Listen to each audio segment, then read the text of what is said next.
नमस्कार दोस्तों। हमने आपको दर्पण पढ़ा दिया था पूरा की पूरा। हमारी पिछली वीडियो में हमने दर्पण पूरा पढ़ लिया था। अब हम पढ़ेंगे उपयोग। हमारे उपयोग रह गए थे उस दर्पण में, तो हम उनको दर्पण के उपयोग व लेंस के बारे में जानकारी करेंगे। तो चलो चलते हैं, अवतल दर्पण के उपयोग पढ़ते हैं। तो बड़ी फोकस दूरी और बड़े द्वारक का उपयोग अवतल दर्पण दाढ़ी बनाने के काम आता है, क्योंकि मनुष्य अपने चेहरे को दर्पण ध्रुव तथा फोकस के बीच में रखा, इसलिए चेहरा सीधा बड़ा व आभासी देता है। दोस्तों, आपने देखा होगा कि किसी शेविंग की दुकान पर शीशे लगे रहते हैं, तो आप उसमें चेहरा देखते हैं तो आपका चेहरा बिल्कुल सीधा और बड़ा और आभासी दिखाई देता है। तो आप कभी जाएंगे शेविंग करवाने तो उसमें देखना। तो अब दूसरा नंबर पढ़ते हैं। डॉक्टर प्रकाश की किरणों को छोटे अवतल दर्पण से परावर्तित करके आंख, नाक, गले आदि में डालते हैं, जिससे अंदर सब साफ दिखाई देता है। जब डॉक्टर किसी आपके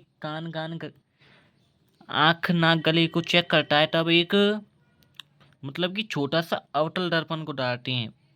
उससे आपके अंदर का सारा हिस्सा साफ दिखाई देता है। ये वो ही है। अब तीसरा है, अवतल दर्पण का उपयोग टेबल लैंप के शेडों में किया जाता है, जिससे बल्ब की जली किरणें दर्पण से परावर्तित होकर अभिसारी हो जाती हैं और अधिक प्रकाश देती हैं। और इसका उपयोग मोटर कारों, रेलवे इंजनों, स्टीमरों, सर्च लाइटों की लैंप में परावर्तक के रूप में होता है। ठीक है। अब हम पढ़ेंगे उत्तल दर्पण के उपयोग। तो दोस्तों, इसका उपयोग गली तथा बाजारों में लगे लैंपों के रूप में किया जाता है, जो गली तथा मोहल्लों को प्रकाशित करता है। उत्तल दर्पण का उपयोग मोटर कारों में, मतलब कि पहले इसको समझो। जब आप किसी मोहल्ले में या कहीं भी रहती हो, तो सड़कों पर एक खंभा लगा रहता है, उस पर एक बल्ब जलता रहता है। इनका उपयोग वहाँ किया जाता है, जो कि अधिक प्रकाश को फैला सके, जिससे दूर दूर तक हमें दिखाई देता है। उत्तल दर्पणों का उपयोग मोटर कारों में ड्राइवरों की सीटों में किया जाता है, जिससे ड्राइवर पीछे आने वाले गाड़ियों, व्यक्तियों को आदि को देखकर प्रतिबिंबों को देख सकते हैं। ठीक है दोस्तों। तो ये है संयोजी फोकस और संयोजी बिंदु। इसमें कुछ नहीं है, बस हम अभी समझा देंगे। आप ये लिख तो रहा ही है। हमने ये नोट्स बना रखे हैं, जिससे कि आपको जल्दी मतलब कि उतारने में परेशानी भी ना हो और जल्दी हम पढ़ा सकें और वीडियो वन शॉट की तरह कंप्लीट हो जाए। ठीक है। तो संयोजी फोकस एवं संयोजी बिंदु, उन दो बिंदुओं की संयोजी फोकस कहते हैं। उन दो बिंदुओं को संयोजी फोकस कहते हैं, जिनमें से एक बिंदु पर रखी वस्तु का प्रतिबिंब दूसरे बिंदु पर बनता है। जैसे कि कोई वस्तु कहीं रखी है, तो उसका प्रतिबिंब दूसरी वस्तु पर बने, तो उसको संयोजी फोकस व संयोजी बिंदु कहते हैं। ठीक है दोस्तों। जैसे कि ओ डैश पर कोई वस्तु धरी है और यहाँ प्रकाश की किरण चलकर परावर्तित होकर फोकस से जाती है, और यहाँ एक किरण है जो कि प्रकाश जा रहा है, इसको हम अभिलंब बोलते हैं, एन ये जा रहा है।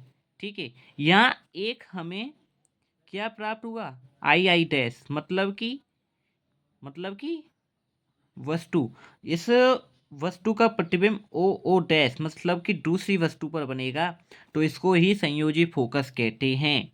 ठीक है। तो आगे बढ़ते हैं। अब हम पढ़ेंगे प्रकाश का अपवर्तन।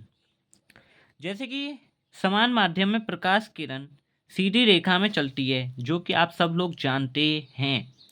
लेकिन जब कोई प्रकाश किरण एक पारदर्शी माध्यम से दूसरी, मतलब कि ये एक पारदर्शी माध्यम से दूसरे पारदर्शी माध्यम में जा रहा है, तो वहाँ अपने मार्ग से देखो, ये यहाँ से जा रहा है तो यहाँ अपने मार्ग से विचलित हो गया। मतलब कि ये इसको जाना सीधे चाहिए था, पर वो यहाँ विचलित हो गया, मतलब कि मुड़ गया। तो अन्य दिशा में मतलब कि सीधी रेखा में चलने लगती है। ये मुड़ करके सीधी रेखा में चलने लगती है।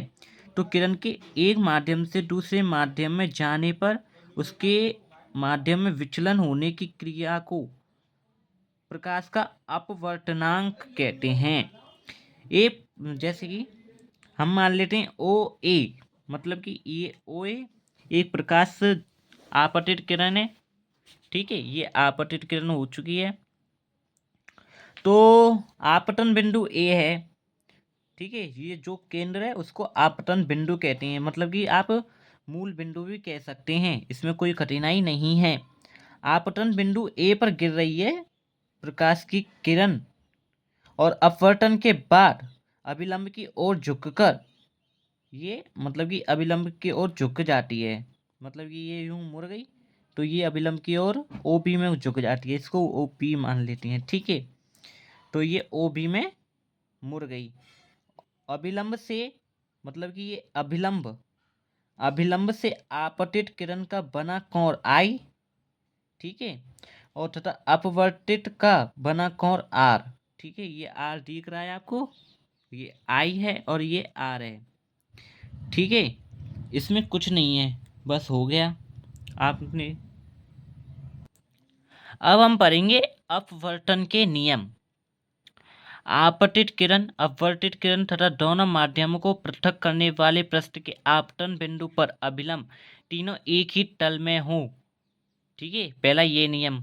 और दूसरा नियम, किन्हीं दो माध्यमों के लिए एक ही रंग के प्रकाश के लिए आपतन बिंदु कोण की जार और अपवर्तन कोण की जार का अनुपात एक नियतांक होता है। जैसे कि इसको यू मान लेते हैं अपवर्तनांक को, तो साइन आई बटे साइन आर, ये इसको स्नेल का नियम भी कहते हैं, ठीक है। किसका नियम? स्नेल का, पेपर में पूछ सकता है, बहुत 100 मतलब कि 90% चांस हैं। तो निरपेक्ष और अपवर्तनांक मतलब कि ये वायु में ए मिस एयर, यू मिस अपवर्तनांक और जी मिस ग्लास कांच। तो कांच का अपवर्तनांक हो रहा है वायु के सापेक्ष, और जैसे ये आ जाए व्यू जी, तो यहाँ हो रहा है कांच का अपवर्तनांक हो रहा है निर्यात के सापेक्ष, और निरपेक्ष का न्यूनतम अपवर्तनांक 1.003 होता है। जैसे कि sine i equal to sine r, sine i बटे साइन आर इक्वल टू 1 अपवर्तनांक। तो सापेक्ष, अब आप कहेंगे सापेक्ष अपवर्तनांक क्या है, तो WUG वाटर का मतलब कि कांच का अपवर्तनांक पानी के साथ, ठीक है। तो सापेक्ष का न्यूनतम अपवर्तनांक नहीं होता, ये आपको याद करना पड़ेगा।